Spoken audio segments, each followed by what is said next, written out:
Oh my gosh, andito na tayo, ang Primetime King, ang nag-iisa si Mr. Coco Martin, nakakagaling lang po ng motorcade at binigyan tayo ng pagkakataon para, great to see you, Coco. Oo nga, thank you thank you sa lahat ng support. Oo, but sobrang salamat na inimbitahan mo kami, isang karangalan ito at pagod na pagod ka lagi, galing ka pa ng motorcade. Para saan yung motorcade na yun? Ayun, para ipaalam sa mga tao na meron ako nilo-launch na bagong produkto, which is yung Bida Dishwashing Liquid. Kasi may binuo kong company yung Coco Plus na yun nga, magkikreate kami ng iba't ibang product na kung ano man yung maitutulong natin sa mga tao. Kasi alam naman natin gaano kahirap yung buhay ngayon, di ba? Sabi ko nga lagi, ang mga tao ngayon nandun tayo sa value for money, di ba? Anong gagawin natin? Kailangan natin mag-create ng trabaho di ba? Ito sa pamamagitan nito, makakatulong tayo kahit paano na makapagdagdag ng trabaho para sa mga tao. Grabe, and sabi ko nga, bakit nga dishwashing liquid ang nauna? Kasi nung iniisip ko, nung una, syempre lahat ng mga tao ngayon medyo modern na Ang gusto nila pampapogi, pabango. Correct. Sabi ko talaga, hindi ako yun Hindi, kumbaga parang pag sinabi ko pampapogi, pabango, nai-imagine ko dyan sila Daniel, sila James Reid, yung mga gwapo talaga. Hindi naman ako ganun ka. Wow, parang gwapo ka Totoo! Sabi ko, kung mayroon akong gustong gawing produkto, talaga naiisip ko, gusto ko yung araw-araw na ginagamit ng mga tao, ng mga nanay, ng mga tatay, kuya. Sabi ko yung kailangan, yung totoong kailangan natin. Sabi ko hindi yung panluho, hindi yung pag may perang sobra sa kaano or kung konti pera gagastusin pa dyan. Sabi ko, gusto kong magsimula sa dishwashing liquid. Kasi sabi ko nga naging waiter ako Nag-dishwasher ako, nag-janitor ako, nag-tricycle. Alam ko yan, kabisado ko yan. Alam ko yung hinahanap ng mga tao.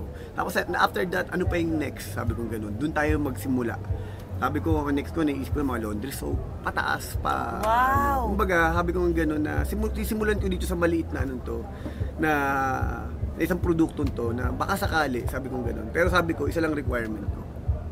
Sabi ko, ako, sa lahat ng trabaho ko, sabi ko, ang pinaka-importante sa akin yung dignidad na tinataya ko lagi kasi yung pangalan ko. Correct. Kasi pag nagtrabaho ko talagang sabi ko, sinisigurado ko, sinasagad ko na yung hard work saka yung resulta nito. Sabi ko, sisiguraduhin ko na hindi ako mapapahiya sa produktong gagawin ko. And ito nga, yung formulation nito, naging hands-on ka rin ba? Sobra. Yun na kasi direct ko ako di ba? Naging direct ka rin ba dito?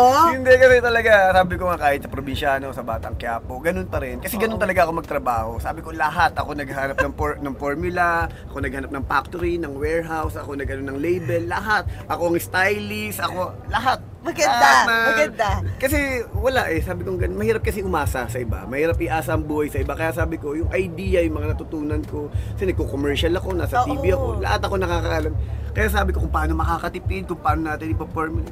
Inaral ko talaga lahat. And then sabi ko nga, finally, nung nakita ko na sa dami-dami ng formula na inano namin, sabi ko, kahit na gumastos ako ng pinakamahal dyan, basta yung pinaka-the best, sabi ko, yun ang kukunin natin. Kasi, pag nasira tayo sa tao, wala na yan. Correct. Sabi ko, dapat yan ang magiging pinaka-good example natin, yung product na sisimulan natin. And ilang mga pinggan ang hinugasan mo? Marami. Ilan? Kasi lagpas 200. Kasi kailangan mo yan, Oh, correct. Yung ba yung amoy? Parang ang bango ng dressing room mo. Yung sabi ko, actually pagpasok ko, parang fresh yung scent. Ito ba yun? Hindi naman. Oo. No, but really, so sinabi mo okay lang gasto mo pinakamahal, pero magkano to?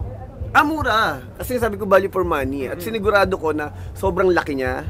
Kasi nga sabi ko nga gano'n, sa hirap ng buhay ng tao, alam mo yun, napaka-importante ng bawat piso, bawat sentimo ng ginagastos nila. Kaya pag kinumpara mo, talaga yung iba nasa 400 ml, kami 700 ml. Ganun talaga, sabi ko halos doble. Kaya sabi ko nga gano'n na, bali kumita ka ng konti, basta importante dyan, sabi ko, yung longevity ng trabaho, ng hanap buhay, saka yung mga tao, bukod dyan sa product, tignan natin yung mga tao mabibigyan natin ng trabaho. Nakita ko kasi on my way here na may sa TikTok shop to. So, ito magla-live sell ka na rin ba? Kasi alam mo bakit? Sabi ko, naisip ko. Kasi ito yung pagkakataon na, unang-una hindi ko naman kaya maggawa ng commercial, ilabas sa TV. Alam naman natin ang cost niyan, kung gaano kamahal. Sabi ko, ngayon may ibang alternative way. Sabi ko nga gano'n. Sabi ko, dadaanin ko muna sa online sale. Sabi ko gano'n. And then after that, sabi ko, tignan natin kung saan mapupunta, kung paano mangyayaring ano. Pero sabi ko, tisimulan ko muna sa pinakamaliit. Sa and then after that, gagapangin ko kung paano. Pero sobrang nakakatuwa kasi nakita ko sila direct John Prats, nandiyan din sila Sancho, tama ba? Parang nakita ko parang it's all in the family yung production na ito. Wala naman, alam mo, sabi ko nga, ang masarap kasi sa amin, lahat kami nagtutulungan. Parati sabi ko nga, yung pagmamahala namin, yung sinumpaan namin yung na kahit saan kami mapuntang trabaho, talaga nagko-connect kami at nagtutulungan kami. Kaya nga sabi ko, ako humingi talaga ng tulong sa kanya. Ate Mickey, talagang, kasi sila wala akong maisip na ibang makakagawa na ito, makakabuo ng ganito para makapag-show at makapag-direct. Sabi ko, yung mga taong aswerte ko dahil mga kaibigan ko sila. At alam ko mahal nila ako. Kaya siling inaanong. Kaya sabi ko nga, lahat ng mga kaibigan ko, ng mga nakatrabaho ko, hanggang ngayon magkakasama pa rin kami. Reaction mo lang, Coco, kasi nga yung nasasabi ko, no, nakita ko parang sa Free TV na mamayagpag ka pa rin. Alam ko the industry has been shaking, iba na yung direksyon ng Free TV, advertisers ngayon, pero grabe pa rin yung Batang Quiapo. Hard work, talaga. Sabi ko nga kasi yung quality, yung standard eh. Kasi sabi ko nga pag ginatanong ako, sabi nila, masungit ka ba sa set? Maigpit ka ba? Oo, sabi ko, kasi may gusto ko kasi ma-achieve eh. Sabi ko kasi hindi yun ang tamang time para maglaro o magbiruan, magano. Pag nasa trabaho ako, seryoso. At sa lahat ng bagay na ginagawa ko, seryoso ako. Pero pag nantay sa labas sa trabaho, iba ako. Pag sa trabaho ako ganun. Kaya sabi ko yung quality, talagang binabantayan ko yan. Talagang sabi ko nga yung itutulog ko na lang itatrabaho ko pa yan. How's your days like? Kasi magde-December na. Sarado nga eh. Yun nga. Sarado yung schedule ko eh. Actually, kahit yung taping ko, nahihirapan ng humanap sa schedule ko. Pero sabi ko nga, wala namang imposible pag ginusto mo. Honestly. Magagawa mo na paraan yan. Masasabi natin sa viewers kasi nakailang reschedule to. Diba? Nakailang reschedule tayo dito. Pero talagang dapat Bataan ba? Manila. And then ngayon nasa Rizal tayo. And anything, actually nung una ka sabi ko, tatakbo ba si Coco? Ba't parang may motorcade? Ano yun? Anong masasabi mo lang pala doon? Kasi maraming of your kind of influence ginagamit na rin nila sa politika. Ikaw, anong punto de vista mo doon bilang isang Coco Martin? Ako kasi kaya ako ginagawa to. Kasi ako lumalapit sa tao. Kasi ganun eh, sabi ko sila nagbigay sa akin kung nasan ako ngayon, ng opportunity, sila yung sumuporta sa akin. Kaya kapag may ganito akong ako naman yung lumalapit sa kanila. Kaya nga sabi ko, honestly, ginawa ko itong produkto to para sa kanila eh, yung Vida Dishwashing Liquid. Kasi sabi ko nga ganun na, pwede naman akong, di ba, kahit pa paano, di ba, pwede ang ibang isipin ko, sabi ko nga, pwede yung mga papaprodukto. Hindi yun eh. Sabi ko, hindi yun yung taong may gusto sa akin eh. Hindi ako yun eh. Sabi ko, doon ako sa masa. Yung alam kong abot nila at alam kong makakatulong sa kanila. Pero ngayon, wala ka, you're not like entering, yung politics is not in your mind. Wala, nakita mo naman. Oo tapos naman. na saka ang tagal na yan, from probinsyano pa. Oo, na tinatanong pa eh. Tinatanong ako. Sabi ko nga, okay, sabi ko, at least, masarap din sa pakiramdam, naiisip nila yun, pero sabi ko, hindi talaga eh. Sabi ko, para sa akin, ang pinakamahirap ngayon, magkaroon ka ng pribadong buhay, pribadong relasyon. Sabi ko, na-achieve ko yun. Sabi ko, at hindi ko nahayaan na masira yun. Ayokong ilagay ang sarili ko sa isang alanganin na after lahat ng pinaghirapan mo, pupulaan ka, lalaitin ka, lalagyan ng mali siya yung lahat nung bagay na kung anong meron ka. Ang sarap mabuhay nung trabaho ko ngayon na kung makakatulong ka, makakatulong ako. Pag hindi ko kaya, hinto. Pero feeling ko yung naging alas mo, naging transparent ka rin kasi. Kaya kung ano man yung privacy na meron ka, nire-respeto rin ng mga tao. Sinabi ko naman yun eh. And what you see is what you get. I mean, hindi ko na kailangan ungkatin of course, alam mo naman, itatanong namin si Julia, pero hindi ko na kailangan ungkatin kung ano man yun. But grabe rin yung suporta niya. Kanina, she posted bigay mo sa kanya.